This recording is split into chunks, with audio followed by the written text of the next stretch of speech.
So this video is for the channel Fadge. I was watching his video before where he was showing his house plants and he was talking about them, and it inspired me to make a video like that myself about my house plants. So most of the house plants that I own are succulents. I've got a couple of cacti as well, and 2 or 3 other types of plants. So this is a succulent, and it's I think it's called Kalanchoe. And when I bought this, there was loads and loads of flowers on it. I've had it for a couple of years now, and it's never really flowered again. And yeah, I was kind of I was looking at like growing tips online, and they were saying something like a lot of different websites were saying something like after the flowers have died, you're not meant to just take off the flower heads. You're actually meant to like cut the stalk away, like really low down, and then new stalks will start coming out, new shoots will start coming out or whatever. And I've done that on quite a few of my Kalanchoe plants, and no new shoots have come out. So you can see there, that's basically where I cut it, and no new shoots have ever grown out of it. So it's that's kind of ruined the look of the plant now a bit. But other than that, the plant seems to be doing really well. I do quite like, you know, even though the look of it is being ruined a bit because I've pruned it too much, I still think it looks quite nice. Then there's these 2 succulents. I'm not sure what the proper names are for these 2. At first glance they might look exactly the same, but they are a bit different. This one is a lighter green than this one, and its leaves are a lot longer as well. To be honest, I'm not really sure how often I should be watering these. On the instructions, which I've got underneath, it says that the compost should always be kept moist. Well, I've kind of got a bad feeling about that, to be honest, because I've always heard that succulents, you shouldn't water them too much. I mean, maybe this particular one, I think it says the same thing for this one as well. So maybe these particular ones you are supposed to water them more often. But the instructions for another one of my plants said the same thing. You should always keep the soil moist. So that's what I did, and the plant ended up getting root rot and it died. So I feel pretty uneasy about doing that again, especially with like a succulent. So I'm not really sure how often I should water these. I think maybe they do actually need watering. They kind of, you know, the leaves are kind of look a bit droopy, and the weird thing about these is that they've developed like these white spots on the leaves. I'm not really sure what that is. Same on this plant as well. If I wet my thumb and just wipe it over the leaf, it gets rid of some of it. I'm really hoping it's not mould.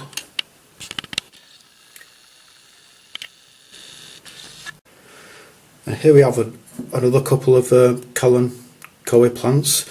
These are a bit different from this one, even though they are both Kalanchoe plants. You can see the leaves on this are different. So I think these 2 I took from a dying plant, and I think it was the one where the instructions said keep the soil moist at all times, and it ended up getting root rot. Usually when I take cuttings from plants that are dying, like leaves, like the stem, branches, whatever, and I try growing them, usually they don't actually grow and they end up dying. But these 2 were successful. I took these cuttings about a year ago and planted them into these 2 pots, and they've grown a bit since then. But recently, for some reason, the bottom of this one and the bottom of this one, it was like, I don't know if they'd rotted or something, but they were both these plants was bending right over, and like the bottom of this one and the bottom of this one, they kind of look rotted or like it had broken or whatever.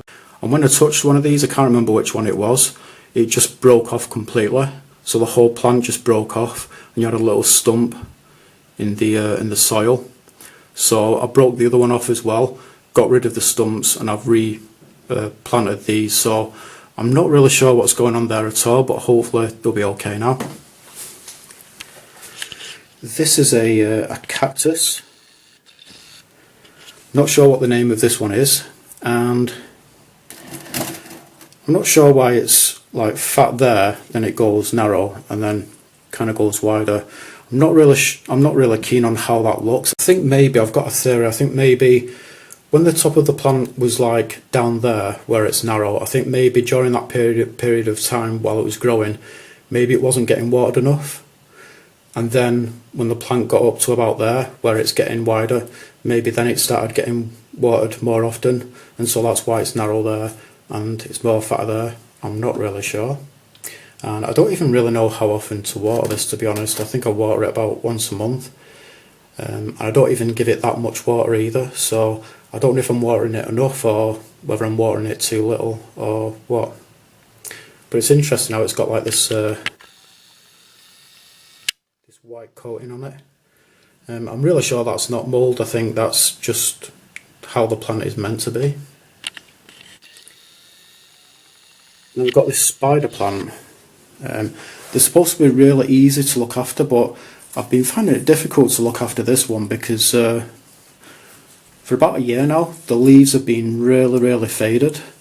I do hear a lot online that what causes the leaves to be faded is that it's in sunlight that's too bright.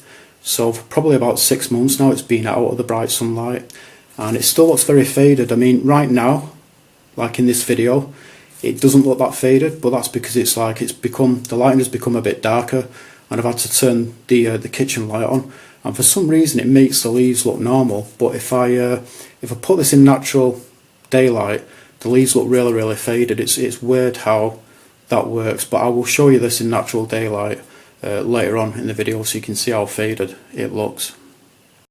So usually I do have these all of these plants on the window shelf over here, but I moved them to where they are now because it was getting pretty cold there, because it's for the last couple of months it's been really cold and there's not really enough room for these two plants to be put where the other plants are, so I've just kind of left them here. So that's another kalanchoe plant, and again it's the look of it's been ruined because I pruned it too much. And I mean, I basically did exactly what the websites advised, you know, on growing these plants. But yeah, I cut that there, and nothing is regrown. I remember the website saying stuff like if you do this, if you prune them right down when a flower dies, it'll encourage a lot of new growth and it'll make the plant more bushy. But that just hasn't happened on any of my kalanchoe plants at all. And like these two stems, they're like bending over quite a lot. Not really sure why that is. I thought maybe it just needs watering, and I did water it recently, but it's not really fixed them. This one, I can't remember what this is called. Jabera, I don't know. It's basically a part of the daisy family, and when a flower grows from this, it looks like a giant daisy.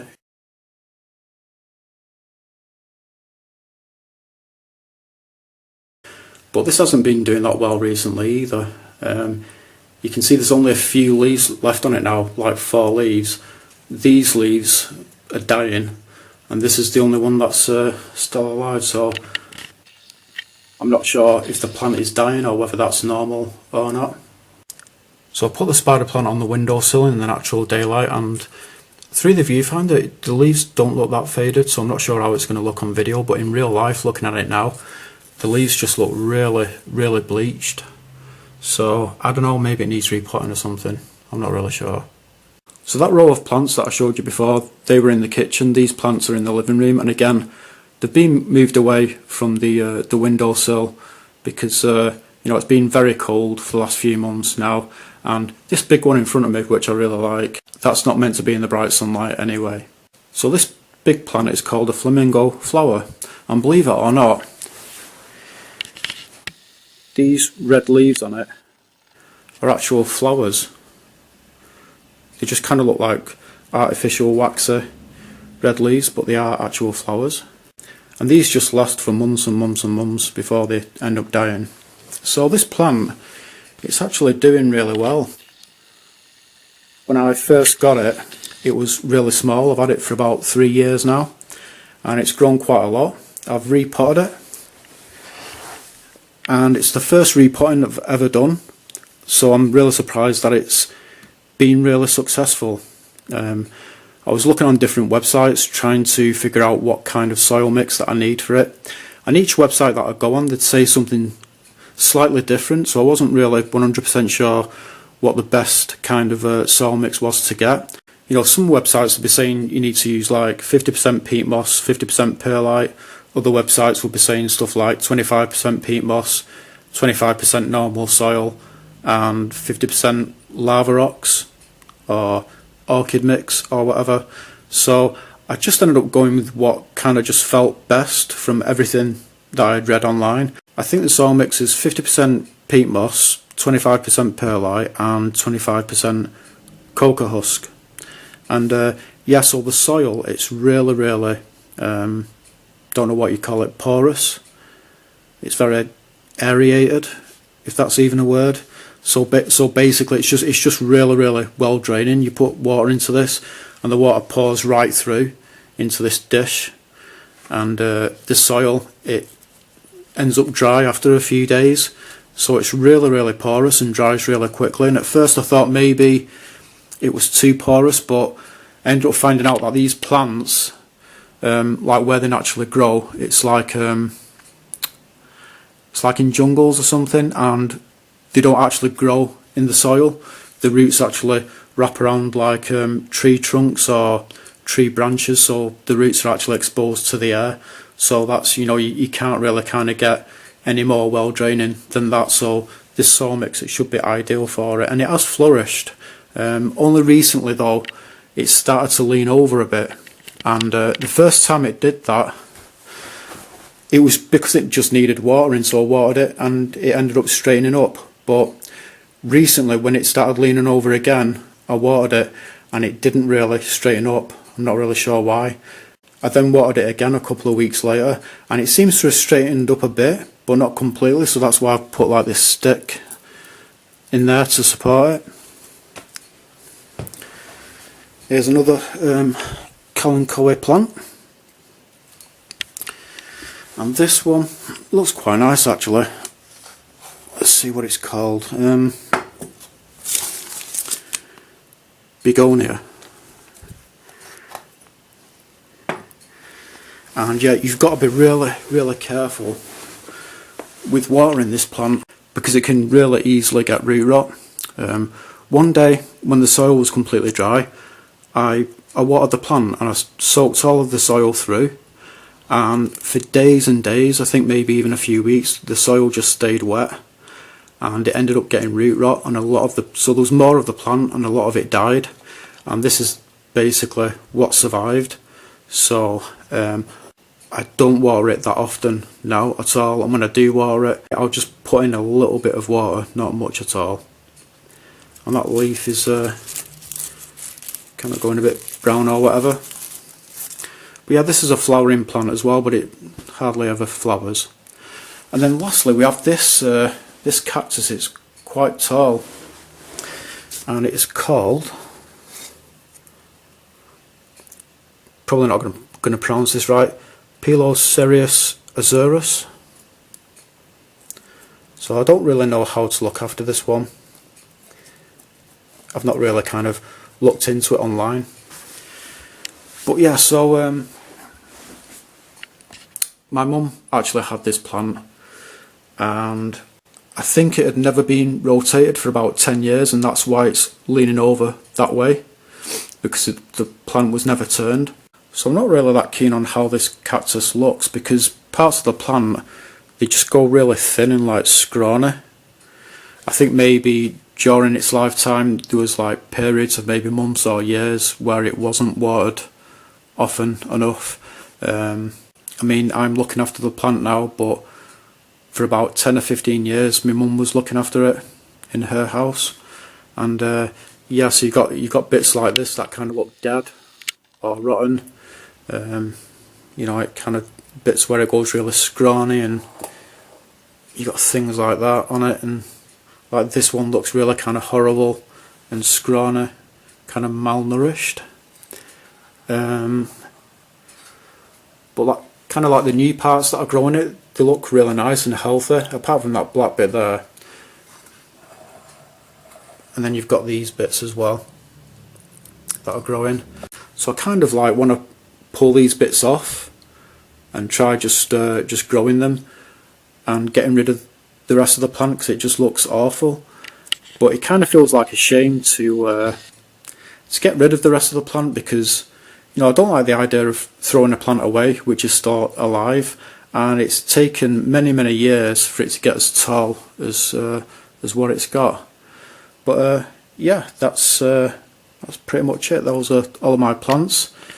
I've actually been wanting to get, because like with cacti and succulents, there's so many really interesting, crazy looking ones out there, and I think if you buy like really small plants, you can get them for just a few pounds each from eBay. I could be wrong, I can't really remember. And I've been wanting to get some for quite a long time, but the reason why I haven't got any yet is because what I really need to do before buying any more plants is to try and properly figure out how to properly look after all of the plants that I've already got. And once I've done that, then I'll probably buy some more. But yeah, that is pretty much it. Thanks for watching.